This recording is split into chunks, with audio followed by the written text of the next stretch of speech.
Hello students, জ্ঞানজ্যোতি coaching centre পক্ষ থেকে তোমাদের আরেকবার স্বাগত জানাই। আমি রাজীব স্যার এবং আজকে আমরা আলোচনা করব এসকেবিইউ ইউনিভার্সিটির আন্ডারে তোমরা যারা পলিটিক্যাল সায়েন্স নিয়ে পড়াশোনা করছো তাদের জন্য আজকের আলোচনার বিষয় রয়েছে মেজর পেপার 2 এর সেকেন্ড সেমিস্টারের জন্য, সেটা হলো সরকারিয়া কমিশনের সুপারিশ সমূহ। ঠিক আছে, তো তার আগে তোমরা যারা আমাদের চ্যানেলে প্রথম এসেছো বা এখনো আমাদের চ্যানেলটিকে সাবস্ক্রাইব করোনি তারা অবশ্যই চ্যানেলটিকে সাবস্ক্রাইব করো এবং পাশে থাকা বেল আইকনটিকে ক্লিক করে দিও, যাতে আমাদের পরবর্তী ভিডিও নোটিফিকেশন তোমরা খুব সহজেই পেয়ে যেতে পারো। এছাড়া তোমরা যারা অনলাইনে আমাদের সাথে যুক্ত হতে চাও এবং আমাদের থেকে কোর্স পারচেস করতে চাও তারা স্ক্রিনে যে দুটো নাম্বার তোমরা দেখতে পাচ্ছ এই নাম্বারে আমাদের সাথে সরাসরি যোগাযোগ করে নিতে পারবে। অনলাইনে যে সমস্ত সুযোগ সুবিধাগুলো আমরা তোমাদের জন্য রেখেছি, তোমরা আমাদের এখানে পেয়ে যাবে live classes, recorded classes, high quality notes এবং 100% কমন সাজেশন। এছাড়া মেজর স্টুডেন্টদের জন্য পুরো সেমিস্টারের সমস্ত সাবজেক্টে আমরা কোর্স ফি রেখেছি তোমাদের জন্য শুধুমাত্র 1199 এবং মাইনর স্টুডেন্টদের জন্য সেই কোর্স ফিটা রাখা হয়েছে শুধুমাত্র 699 পুরো সেমিস্টারের জন্য। এছাড়া গুগল প্লে স্টোরে আমাদের একটা অ্যাপ্লিকেশন রয়েছে, যে অ্যাপ্লিকেশনটার নাম হলো পিস্টিকল এডুকেশন বলে। এই পিস্টিকল এডুকেশন অ্যাপ্লিকেশনটা তোমরা ডাউনলোড করে আমাদের সাথে সেখান থেকেও যুক্ত হতে পারবে এবং এই অ্যাপ্লিকেশনের মাধ্যমে আমাদের বিভিন্ন কোর্সগুলোর তোমরা অ্যাক্সেস সেখান থেকে নিতে পারবে। ঠিক আছে, তো চলো এবার মেন টপিকে আসা যাক, যেটা হলো সরকারিয়া কমিশন কি এবং সরকারিয়া কমিশনে কি কি সুপারিশগুলো করা হয়েছিল। দেখো, 1983 সালে বিচারপতি রঞ্জিত সিং সরকারিয়ার নেতৃত্বে গঠিত সরকারিয়া কমিশন কেন্দ্র এবং রাজ্য সম্পর্কের ভারসাম্য রক্ষার জন্য 247টি সুপারিশ পেশ করেন। ঠিক আছে, নিচে তার প্রধান যে সুপারিশগুলো সেটা এখন আমরা আলোচনা করব। তো প্রথম যে সুপারিশটা ছিল সেটা হলো কি আন্তঃরাজ্য পরিষদ। আন্তঃরাজ্য পরিষদে সরকারিয়া কি বলেছিলেন, দেখো, যে কমিশন সংবিধানের 263 নং অনুচ্ছেদ অনুযায়ী একটি স্থায়ী আন্তঃরাজ্য পরিষদ গঠনের সুপারিশ করে। ঠিক আছে, একটা এমন পরিষদ গঠন করার সুপারিশ করে সেটা হচ্ছে আন্তঃরাজ্য পরিষদ, যেটা স্থায়ী পরিষদ হিসেবে গঠন করার তিনি সুপারিশ করেন। এবং এর উদ্দেশ্য ছিল সেটা হলো কেন্দ্র এবং রাজ্যের মধ্যে যে সাধারণ স্বার্থ সংশ্লিষ্ট বিষয়ে আলোচনা করা। ঠিক আছে, কেন্দ্র সরকার এবং রাজ্য সরকারের মধ্যে সাধারণ স্বার্থ সম্পর্কে যে সমস্ত আলোচনাগুলো থাকবে সেই সমস্ত আলোচনাগুলো এই স্থায়ী সংস্থার মধ্যে করা হবে এবং বিবাদ মীমাংসা করা হবে এই সংস্থা বা এই ইসের দ্বারাই। ঠিক আছে, তো 1919 সালে এই সুপারিশ প্রথম কার্যকর করা হয়। তো প্রথম যে সুপারিশটা ছিল সেটা হচ্ছে কি আন্তঃরাজ্য পরিষদ।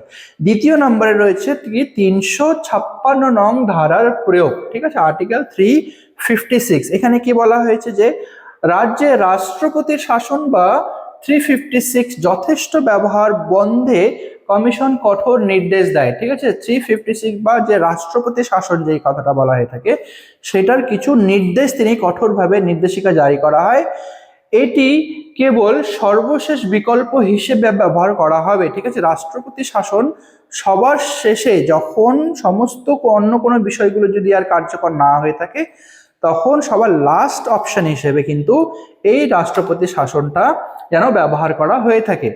রাজ্য সরকারকে বরখাস্ত করার আগে নির্দিষ্ট সতর্ক বার্তা দিতে হবে। কোনো রাজ্য সরকারকে কখনো বরখাস্ত করতে হয় তাহলে তাকে বরখাস্ত করার আগে তাকে নির্দেশ দিতে হবে বা তাকে সেই ব্যাপারে আগে জানাতে হবে, সতর্ক বা ওয়ার্নিং দিতে হবে। তারপরে কি রয়েছে, সাংবিধানিক অচলাবস্থা নিরসনের সমস্ত পথ বন্ধ হলেই কেবল এটা প্রয়োগ করা হবে। যখন সাংবিধানিক অচলাবস্থা দেখা দিবে এবং বাকি সমস্ত পথ বন্ধ হয়ে যায় সেই ক্ষেত্রেই শুধুমাত্র এই ধারার প্রয়োগ করা হবে। ঠিক আছে, এটা হলো দ্বিতীয় নম্বর সুপারিশ তিনি করেছিলেন সরকারিয়া কমিশনে। আচ্ছা, তৃতীয় নম্বরে কি রাজ্যপাল নিয়োগ এবং তার ভূমিকা কি রয়েছে। দেখো, রাজ্যপালের যে পদ রয়েছে সেটা বিতর্কহীন করতে কমিশন কিছু যোগ্যতা নির্ধারণ করে। রাজ্যপালের পদকে বিতর্কহীন করার জন্য কিছু নির্দেশ জারি করা হয়। তো এগুলো কি নির্দেশ বা কিছু বিশেষ যোগ্যতাগুলোকে নির্ধারণ করে দেওয়া হয়। যেমন কি রাজ্যপালকে কি হতে হবে, অবশ্যই ওই রাজ্যের বাইরের ব্যক্তি হবে। যেই রাজ্যের রাজ্যপালকে নেওয়া হবে সেই রাজ্যের ব্যক্তি যেন তিনি না হন, অবশ্যই তাকে বাইরের কোনো রাজ্যের ব্যক্তি হতে হবে। তিনি হবেন একজন লব্ধ প্রতিষ্ঠিত ব্যক্তি এবং সাম্প্রতিক অতীতে সক্রিয় রাজনীতিতে যুক্ত থাকবেন না। যদি অতীতে তাকে কোনো রাজনৈতিক কাজকর্মে যেন তিনি যুক্ত না থাকেন, এমন ব্যক্তি তাকে হতে হবে। ঠিক আছে, তারপরে কি বলা হয়েছে, নিয়োগের সময় সংশ্লিষ্ট রাজ্যের মুখ্যমন্ত্রীর সঙ্গে পরামর্শ করতে হবে।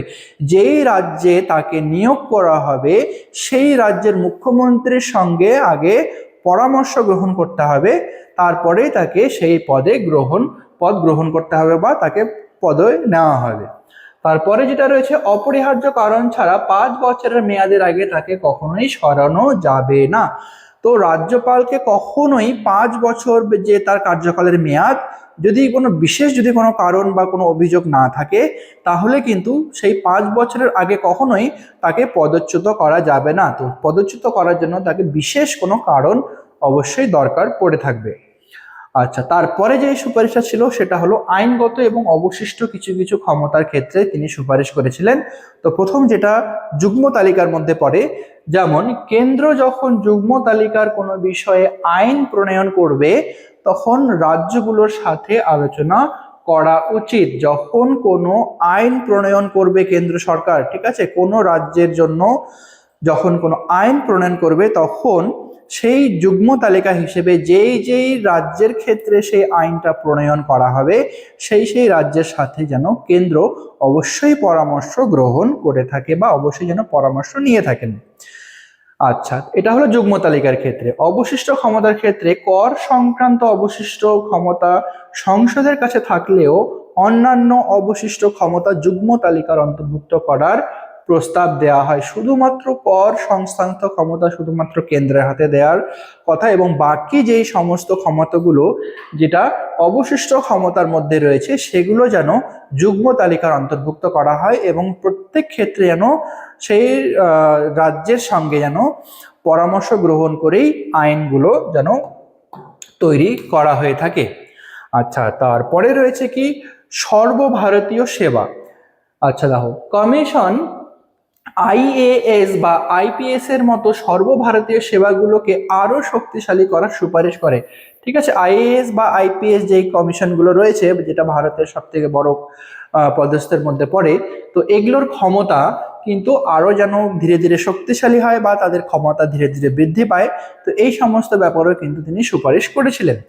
তারা মনে করেছিল যে এই ব্যবস্থা দেশের ঐক্য এবং অখণ্ডতা রক্ষার জন্য খুবই অপরিহার্য। ঠিক আছে, তো দেশের ঐক্য এবং অখণ্ডতাকে যদি রক্ষা করতে হয় তাহলে এই যে পদগুলো রয়েছে আইএএস বা আইপিএস, তো এই সমস্ত পদের ক্ষমতায় যেন আরো ধীরে ধীরে বৃদ্ধি করা হয়ে থাকে।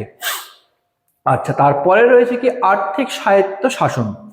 রাজ্যগুলোর আর্থিক নির্ভরতা কমাতে এবং তাদের নিজস্ব সম্পদ বৃদ্ধিতে সহায়তা করার জন্য কেন্দ্রকে আরো নমনীয় হওয়ার পরামর্শ দেওয়া হয়। প্রত্যেকটি রাজ্যগুলো যেন আর্থিকভাবে নিজের থেকে যেন সক্রিয় হয়ে ওঠে এবং আর্থিক দিক থেকে যেন তাদেরকে অন্য কারোর প্রতি যেন নির্ভর হতে না হয়। তো তার জন্য কি করতে হবে, কেন্দ্রকে যেন নমনীয় কিছু নীতি গ্রহণ করা দরকার, যাতে প্রত্যেকটি রাজ্য যেন আর্থিক দিক থেকে স্বনির্ভর হয়ে উঠতে পারে। তো সরকারিয়া কমিশন কাঠামোগত পরিবর্তনের চেয়ে কার্যকারী এবং সহযোগিতামূলক যুক্তরাষ্ট্রীয় কাঠামো গড়ে তোলার উপর বেশি জোর দিয়েছিল। ঠিক আছে, তো সরকারিয়া কমিশন শুধুমাত্র কাঠামোগত নয়, কিন্তু সেটাকে কার্যকারিতা যেন ঠিক সঠিকভাবে হয়ে থাকে, তো কার্যকর এবং সহযোগিতামূলক যেন যুক্তরাষ্ট্র গঠন করা হয় সেই ব্যাপারে কিন্তু বেশি গুরুত্ব আরোপ করেছিল। ঠিক আছে, তো সরকারিয়া কমিশনের যে সুপারিশগুলো ছিল এতখানি তোমাদের আলোচনার বিষয় ছিল। ভিডিওটি যদি তোমাদের ভালো লেগে থাকে তাহলে অবশ্যই লাইক আর কমেন্ট করো। দেখা হবে পরবর্তী কোনো ভিডিওতে নতুন কোনো টপিক নিয়ে। ততক্ষণ পর্যন্ত ভালো থেকো, সুস্থ থেকো।